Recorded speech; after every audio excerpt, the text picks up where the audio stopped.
السلام علیکم ورحمۃ اللہ۔ بسم اللہ الرحمن الرحیم۔ یہ آرمی افسر کی آپ بیتی آرمی افسر میس سے اڈیالہ جیل تک یہ ایک ایمان افروز داستان جاری ہے، اور آج اس سلسلے کی 7ویں قسط آپ کے سامنے پیش کی جائے گی۔ آڈینس کو بہت ہی شدت سے انتظار ہوتا ہے، فون بھی آتے ہیں، میسج بھی آتے ہیں کہ وہ اڈیالہ جیل کب پہنچیں گے۔ ابھی آپ ساری بیک گراؤنڈ بیان کر رہے ہیں تو ہمیں بڑا انتظار ہے کہ آپ اڈیالہ جیل پہنچیں۔ تو میں نے ایک دو کو جواب دیا کہ اڈیالہ جیل پہنچنا اتنا آسان نہیں ہے، اتنی جلدی نہ کرو، آہستہ سا پہنچ جائیں گے۔ بہرحال آج بالکل سمجھ لیجئے کہ آپ کو اڈیالہ جیل کے اندر کے مناظر، اس میں انٹری، یہ سب چیزیں بیان کی جائیں گی۔ تو جو گجر خان جوڈیشل لاک اپ سے جب وہ وہاں دعوت کے دوران کچھ ہنگامہ سا برپا ہو گیا، اور پھر وہاں پولیس والوں نے یہی طے کیا کہ ان کو اڈیالہ جیل شفٹ کر دیا جائے۔ بہرحال وہ لے گئے، پرائیویٹ بس کے اندر ہی لے کے جاتے تھے۔ ہمارا عجیب و غریب نظام ہے، حالانکہ بڑا شدید خطرہ ہوتا تھا ان کو کہ چونکہ کیس اس طرح کا، الزام اس طرح کے لگائے گئے ہیں کہ پبلک کے اندر اگر ان کو مشتعل کر دیا جائے تو بڑا ہنگامہ برپا ہو سکتا ہے۔ بہرحال پولیس والوں کی اپنی مجبوریاں ہیں، اور پبلک بس کے اندر جب لے کے جائیں گے، عوام جب دیکھ رہی ہوگی، اور جیسے خاص کر داڑھی رکھے ہوئے 2-3 آدمی ہوں اور ان کو جب ہتھکڑی لگی ہوئی ہو، تو لوگ ذرا عجیب نظروں سے دیکھتے ہیں، مشکوک نظروں سے بھی دیکھتے ہیں کہ یہ کچھ دینی لوگ لگ رہے ہیں، مذہبی لوگ ہیں، جس طرح عام لوگ کہتے ہیں کہ کوئی امام صاحب ہوں گے، پتہ نہیں کیا جرم انہوں نے کیا ہے۔ عام طور پر جس طرح یہ مولوی لوگ جرائم میں مبتلا ہوتے ہیں، ان کے کیس سنتے رہتے ہیں، لیکن ہم کوئی مولوی لوگ تھے نہیں، ہم تو بالکل سیدھے سادھے عام سے مسلمان تھے۔ بہرحال اپنے ساتھیوں کی دل کو مضبوط رکھنے کے لیے بھی میں دعوت اللہ کیا کرتا تھا۔ جس دن گرفتار ہوئے تھے اس دن بھی میں نے پبلک بس کے اندر دعوت اللہ کی، لوگوں کو کھول کے بیان کیا کہ ہم کوئی چور ڈاکو نہیں ہیں، نہ ہی ہم نے کوئی اور جرم کیا ہے، بلکہ ہم صرف ہمارا جرم یہ ہے کہ ہم اللہ عظیم کے اوپر ایمان خالص کر چکے ہیں، اور اس کی دعوت دیتے ہیں کہ لوگوں تمہارا معبود بس ایک معبود ہے، اس کے علاوہ کسی اور کو نہ پکارو، اس کے علاوہ کسی اور کے سامنے نہ جھکو، اس کے علاوہ بالکل پھر کھول کے بیان کرتے ہیں۔ یہ نہیں کہ اللہ کے علاوہ کوئی خدا نہیں ہے، جی ہم کہتے ہیں اللہ کے علاوہ کوئی داتا نہیں ہے، کوئی دستگیر نہیں ہے، کوئی مشکل کشا نہیں ہے، حاجت روا نہیں ہے۔ ان مورتیوں کے سامنے جھکنا جس طرح شرک ہے، قبروں اور مزاروں کے سامنے جھکنا اسی طرح شرک ہے۔ مسلمان اپنے بتوں کو الٹا کے پوجتے ہیں، ہندو اپنے بتوں کو کھڑا کر کے پوجتے ہیں، پھر ان کے واسطے وسیلے، ان کے رکوع اور سجدے، یہ سب مشرکانہ باتیں ہیں۔ تو یہ بات ہم نے پیش کی، اور ہماری قوم اور ہمارے اپنے رشتہ دار ہمارے دشمن بن گئے ہیں، اور انہوں نے یہ پرچہ کٹا دیا ہے۔ بہرحال ہمارے ایک ساتھی نے مجھے راستے میں یہ کہہ دیا کہ آپ بس کریں، کہ آپ ڈاکٹر مسعود الدین عثمانی بننا چاہتے ہیں، کیونکہ ڈاکٹر صاحب رحمۃ اللہ علیہ بسوں کے اندر، ٹرینوں کے اندر اور پبلک پلیسز کے اوپر، اسٹیشنز میں، گلیوں میں، بازاروں میں دعوت اللہ کیا کرتے تھے، بالکل اسی طرح جس طرح یہ عام طور پر لوگ گاڑیوں میں کوئی چیز بیچنے والے کچھ نہ کچھ اس طرح کرتے تھے، لیکن ڈاکٹر صاحب توحید کی دعوت دیتے تھے، کوئی چیز بیچتے نہیں تھے، گولیاں ٹافیاں نہیں بیچتی تھیں۔ تو اللہ تعالیٰ نے مجھے بھی اس کا موقع دیا، اور میں بھی اکثر بسوں کے اندر، ویگنوں کے اندر دعوت اللہ کرتا ہوں الحمدللہ، اور ان کو صاف بتا دیتا ہوں کہ میں نے آپ سے کوئی ووٹ نوٹ اور چندہ نہیں مانگنا ہے، نہ ہی میں نے کوئی گولیاں ٹافیاں بیچنی ہے، میں نے آپ کے سامنے توحید کی دعوت دینی ہے، صحیح اسلام، صحیح دین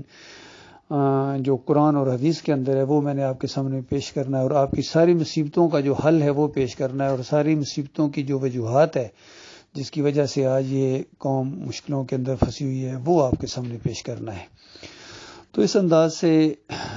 میں نے دعوت کا یہ سلسلہ جاری رکھا۔ تو میں نے ان کو بتایا، میں کہا بھائی ڈاکٹر عثمانی رحمۃ اللہ علیہ بننا تو خیر بہت مشکل ہے، لیکن طریقہ تو وہ بتا گئے ہے، طریقہ یہی ہے۔ بہرحال کچھ دیر کے بعد ہم اڈیالہ جیل کے بالکل گیٹ کے سامنے تھے، ایک بڑا سا گیٹ اور بڑی سی جیل، اور اس کا ایک عجیب سا ظاہری بات ہے نام کی وجہ سے بھی، اور جس طرح لوگوں نے ڈرایا ہوتا ہے اس کی وجہ سے بھی بہرحال جب جیل کے دروازوں کو دیکھا تو وہ جو کیفیت تھی کہ کس کی وجہ سے ہیں، یہ کوئی چور ڈاکو نہیں آ گئے ہیں، کوئی ہم نے کسی کی کوئی چیز نہیں چرائی ہے، صرف اللہ رب العالمین کے لیے. اور یہ تو بہت ہی مبارک یعنی چیز ہے اس انداز سے. جس طرح میں نے پہلے بتایا کہ جیسے انہوں نے ہمیں ہتھکڑی لگائی تھی، بے ساختہ میں نے اس ہتھکڑی کو چوم لیا تھا، یقین کیجیے بغیر ارادے کے مجھے اس کو چومنے کا دل کر رہا تھا کہ اللہ کے راستے میں یہ معاملہ ہے. اسی طریقے سے جب جیل کے دروازے سے داخل ہوئے تو اس دروازے کو بھی میں نے جب ہاتھ لگایا تو یہ ہے کہ اللہ کے راستے میں. بہرحال اندر کا ایک نیائی ماحول تھا. بس پوری ایک دنیا ہے، گویا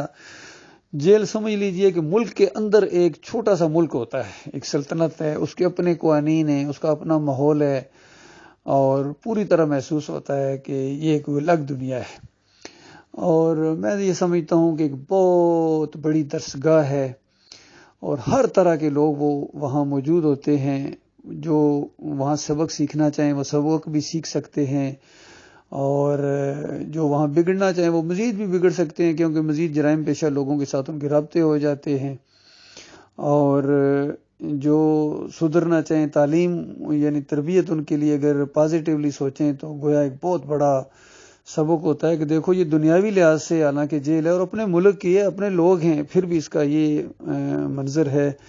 تو وہ جو جہنم کی ایک بہت بڑی جیل ہے جس کے اندر انسانوں کو رکھا جائے گا، اور خوفناک قسم کی اذیتیں دی جائیں گی، اور فرشتے ان کے اوپر تعینات ہوں گے، اور بہت مار پڑے گی، اور پھر اس کے بعد ایک بہت بڑا وہاں معاملہ ہوگا، یعنی اتنا بڑا کہ آج تصور نہیں کیا جا سکتا. ایک پتھر اوپر سے پھینکا گیا، 70 سال کے بعد نیچے پہنچا، نبی علیہ السلام نے بیان کیا. تو اندازہ لگائیے کس قدر خوفناک وہ جگہ. اسی کے اندر آگ اور خون اور پیپ کی وادیوں کے اندر انسانوں کو رکھا جائے گا، صرف اللہ کے ساتھ بے وفائی کرنے کی وجہ سے. حالانکہ کیا مانگا تھا اللہ نے صرف توحید مانگی ہے، انہوں نے شرک پیش کیا ہے. اور اللہ تعالیٰ نے بتا دیا تھا کہ دیکھو اس شرک کی وجہ سے تمہیں ہمیشہ کی آگ میں رہنا پڑے گا، تمہاری ساری نمازیں، روزے، حج، زکوٰۃ تمہارے منہ پر دے مارے جائیں گے. تو اس طرح کی بھی بہت سبق آموز وہ جگہ ہے. پھر دیکھیے کتنی نعمتوں کا ذکر آتا ہے، کتنی نعمتوں کی طرف دھیان جاتا ہے جو اس سے پہلے ہم نے کبھی سوچا بھی نہیں تھا کہ یہ یعنی آزادی کتنی بڑی ایک نعمت ہے. کہ جب انسان کا دل کرے کسی ہوٹل پر چلے جاؤ، کھانا کھا لو، ایک شہر سے دوسرے شہر میں چلے جاؤ، رشتہ دار کے گھر میں چلے جاؤ، دوستوں کے گھر میں چلے جاؤ، حتیٰ کہ دوستوں کے ساتھ، رشتہ داروں کے ساتھ ہاتھ ملانا بھی ایک بہت بڑی نعمت محسوس ہو رہی تھی. گلے ملنا بھی بہت بڑی نعمت محسوس ہوتی ہے، جو ہم نے کبھی سوچا بھی نہیں تھا کہ جب اس سے انسان محروم کر دیا جاتا ہے تو اس وقت ان چیزوں کی قدر ہوتی ہے. بہرحال جب ہم وہاں پہنچے تو تقریباً 3-4 بجے کا شام کا ٹائم ہوگا. تو اس وقت وہاں کے مقامی جتنے ہمارے جیل کے ساتھی تھے وہ کھانا وانا تو کھا چکے تھے، اور ظاہر بات ہے ہمارا وہ وقت تو نہیں تھا کھانے کا. بہرحال جو پہلے کا وہ وہاں کھانا پڑا ہوا تھا اس بیرک کے اندر، انہوں نے کہا بھائی یہی آپ تھوڑا بہت کھا لیں، رات کا کھانا آپ کو یہاں دیا جائے گا. ٹھیک ہے جی، کھایا. وہ وہاں کا کھانا بھی کیا کھانا تھا بھائی، کیا بات ہے ان روٹیوں کی، اور کیا بات ہے اس وہاں کی دال کی، اگر یا گوشت جس دن پکا اس کو ڈیزل کہتے تھے، آج ڈیزل پکا ہے، کیونکہ بس صرف پانی نظر آتا تھا اور اس کے اوپر تھوڑی سی تری سی جس طرح ہوتی ہے ہلکی سی، باقی کچھ اس کے اندر پکا ہوا چیز سمجھو، کیا بتایا جائے. وہاں جتنے لوگ ہیں جن کے پاس وسائل ہیں انہوں نے اپنے اندر چولہے رکھے ہوئے ہیں، تو جو بھی کھانا پکا ہوا تھا جب تک اس کو دوبارہ نہ پکایا جائے، اس کو سیٹ نہ کیا جائے، تڑکا یعنی نہ لگایا جائے ان روٹیوں کو، یا دوبارہ نہ پکایا جائے، تو کھانے کے قابل نہیں ہوتی. مجبوری کے تحت لوگ کھاتے ہیں. بہرحال اگر جس کے پاس تھوڑے سے پیسے ہوں بس وہ وہاں اندر گویا بادشاہ ہوتا ہے، بادشاہی کرتا ہے سمجھ لیجیے. تو بہرحال شام تک انہوں نے ہمیں مختلف بیرکوں کے اندر اس میں ہمیں الرٹ بھی کر دی جگہ جو بھی کرنی تھی. اور کھڈی، ابھی کچھ چیزیں اس طرح ہیں جو میں بھول گیا ہوں، کچھ چیزیں وہاں بڑی مشہور ہوتی تھی. کھڈی اس کو کہتے ہیں جو جگہ ہوتی ہے لیٹنے کی، بیرک کے دائیں بائیں ذرا اونچی سی جگہ کر کے اس کے اوپر جو وہ کمبل وغیرہ بچھاتے ہیں اس کو کھڈی کہتے ہیں. اور ہمیں تو وہ بھی نہیں ملی کیونکہ وہاں جگہ بالکل پر تھی. ہمیں بالکل وہ انہوں نے کہا بھائی جدھر کہیں جگہ یہاں خاص کر لوگ جوتیاں اتارتے تھے ادھر آپ فی الحال لیٹ جاؤ، تو بعد میں جب کھڈی کوئی خالی ہوئی پھر آپ کو دے دی جائے گی جب آپ کا نمبر آئے گا۔ تو وہاں یہ بھی ماحول تھا کہ جب کھڈی کا نمبر آتا تھا تو وہ بھی بڑی خوشی ہوتی تھی، ہمیں کھڈی مل گئی جی، یعنی اب نیچے نہیں ہم ادھر کی لیٹا کریں گے، بلکہ ایک جگہ جو بنی ہوئی ہے تھوڑی سی اونچی اٹھی ہوئی، اس کے اوپر ہم وہ لیٹیں گے۔ یہ ماحول تھا۔ دوسرے دن انٹرویو ہوتا ہے سپرنٹینڈنٹ جیل کا، جو بھی نئے قیدی آتے ہیں ان کا ایک انٹرویو ہوتا ہے، اس میں ایک کارڈ سا بنتا ہے اور اس میں تھوڑی سی اس کی جو بھی پرسنل ڈیٹا ہوتا ہے وہ یعنی لکھا جاتا ہے، وہ پوچھتے ہیں تعلیم کتنی ہے، اس طرح کی چیزیں۔ تو وہ جب دوسرے دن صبح ہمارا وہ انٹرویو ہوا، سپرنٹینڈنٹ صاحب کے سامنے جب پیش ہوئے ایک ایک کر کے، تو تعلیم جو بھی اس نے پوچھی میں نے بتائی، اور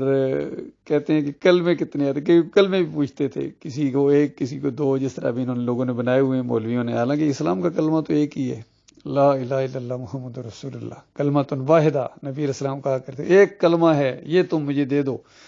عرب کے مالک بن جاؤ گے، عجم تمہارے نیچے آ جائے گا۔ وہ کلمہ چاہیے کہ اللہ کے علاوہ کوئی معبود نہیں، پہلا کلمہ، یعنی کلمہ توحید، کلمہ طیبہ جسے کہتے ہیں، کلمہ اخلاص، یہ ساری چیزیں پلر ہے جو ایمان کا، اسلام کا۔ آج اصل میں امت مسلمہ نے اس پلر کو گرا دیا ہے۔ تو بہرحال اس نے جب میرے سے سوال کیا سپرنٹینڈنٹ صاحب نے کہ کلمے کتنے آتے ہیں، میں نے کہا سر پہلا کلمہ پڑھا ہے تو یہاں پہنچ گئے۔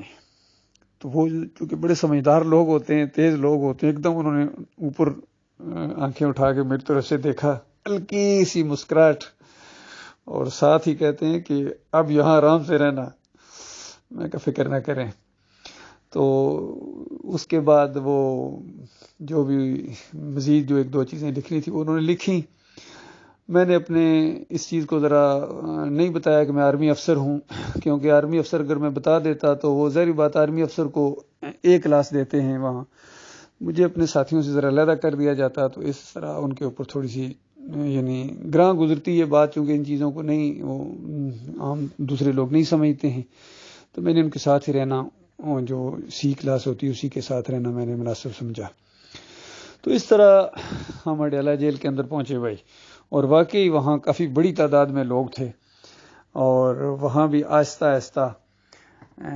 دعوت کا ایک ماحول بننا شروع ہو گیا۔ ڈلائی جسے کہتے ہیں، شام کو یعنی وہاں آگے پیچھے نکالتے ہیں، بیرکوں کے اندر کافی جگہ بنی ہوئی ہے، روڈ ہے باقاعدہ، اس کے اوپر لوگ چلتے ہیں، تیز تیز بھی چلتے ہیں، کچھ جاگنگ والے انداز میں، کچھ آرام سے چلتے ہیں، کچھ بیچ میں جو پارک سے بنے ہوتے ہیں یعنی وہ لان سا، وہاں بیٹھ جاتے ہیں، تو اپنی مرضی ہوتی ہے۔ ایک اندر کینٹین بھی ہے، وہاں بھی کچھ لوگ جا سکتے ہیں، کچھ چیزیں مل جاتی ہیں وہاں سے کھانے پینے کی، کچھ سموسا پکوڑا وہاں بھی ہوتا ہے ارینجمنٹس۔ اور اسی کنٹین میں لوگوں کے جو چیزیں اگر آتی ہیں باہر سے، کوئی چیزیں بھجوانی ہوں، اگر کسی نے کوئی سبزی یا کوئی اس طرح کی چیزیں بھجوانی ہوں تو وہاں ایک پیکٹ وہ کنٹین پر وہ پہنچ جاتا ہے، وہاں سے مل جاتا ہے انسان کو اس نمبر کے مطابق۔ تو لوگوں کی نظریں تھیں ہمارے اوپر، آہستہ آہستہ ہم نے بھی ظاہری بات خود بات نکل جاتی ہے بھائی ان کا کیا مسئلہ ہے، اور خاص کر جو قریبی علاقے کے لوگ ہوں، بات ہمارے اس کیس کی بہت پھیلی ہوئی تھی، تو ان کو بھی پتہ چل گیا کہ یہ چکری وکیلاں والے جو لوگ ہیں جن کے خلاف ان کے رشتہ داروں نے کیس کر دیا ہے، اور یہ دینی کیس ہے، مذہبی کیس ہے، تو وہ ہمارے ایک گاؤں کے قریب ایک ڈوگ سی ہے، وہاں کا ایک آدمی تھا وہاں جیل کے اندر، عبد القیوم اس کا نام تھا، اس کے بڑے واقعات ہیں اس لیے میں نے اس کا تعارف کرایا آپ کو، عبد القیوم، اور وہ چوری کے کیس میں آیا ہوا تھا۔ وہ آیا ہمارے پاس اور بڑا ہنس مکھ سا تھا، تو کہنے لگا کہ آپ کا یہ جو کیس ہے نا، کہتا میرے اندازے کے مطابق 3 مہینے تو کم از کم لگ ہی جائیں گے آپ کے، بہت جلدی اگر آپ کا کیس فارغ ہوا 3 مہینے تو لگ ہی جائیں گے۔ تو ہم لوگوں نے ذرا کم کا ذہن بنایا ہوا تھا کہ چلو مہینہ یا 15 دن یا جتنا بھی تو آخر کیس ختم ہو جائے گا۔ اور ہمارے ساتھ جو علامہ صاحب تھے، ایک علامہ سجاد صاحب، وہ تو بہت ہی زیادہ چونکہ گھبرا گئے تھے، پریشان تھے، اس سے پہلے جوڈیشل لاک اپ میں رو بھی رہے تھے، تو وہ ذرا تھوڑے غصے والے بھی تھے، تو انہوں نے فوراً اس کو ڈانٹا، اور ڈانٹنے کے بعد کہا الو، یعنی الو کے پٹھے، یہ تم کیا کہہ رہے ہو کہ 3 مہینے لگ جائیں گے؟ بس زیادہ ہفتے کا معاملہ ہے، یہ ختم ہو جائے گا کیس۔ تو وہ ذرا مسکرا کے کہتا ہے کہ میں بھی ادھر ہی ہوں۔ بڑا اتنا مزاحیہ سا تھا وہ کردار، تو کہتا ہے میں بھی ادھر ہی ہوں۔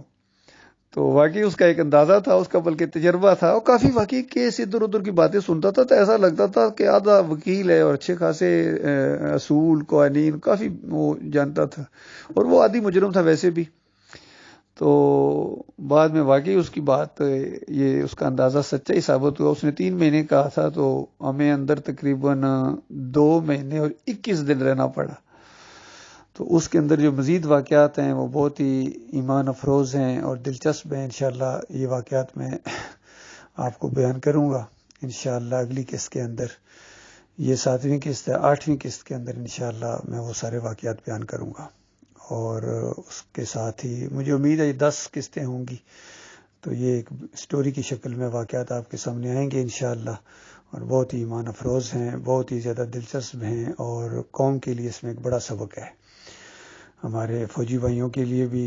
اور ہمارے سویلین بھائیوں کے لیے بھی، اور ہمارے جج صاحبان کے لیے بھی، کہ دیکھو آپ تو اوپر بیٹھے ہوتے ہیں لیکن نیچے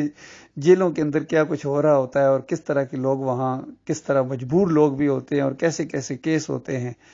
اور ہمارے حکمرانوں کے لیے بھی اس کے اندر ہے کہ آپ کو ان کی یعنی خبر گیری کرنی چاہیے، اور یہ سارے جن کے ساتھ ظلم اور زیادتیاں ہوں گی ان سب کا بوجھ تمہارے اوپر پڑے گا۔ اللہ تعالیٰ خیر و برکت کا ذریعہ بنائے اس سٹوری کو۔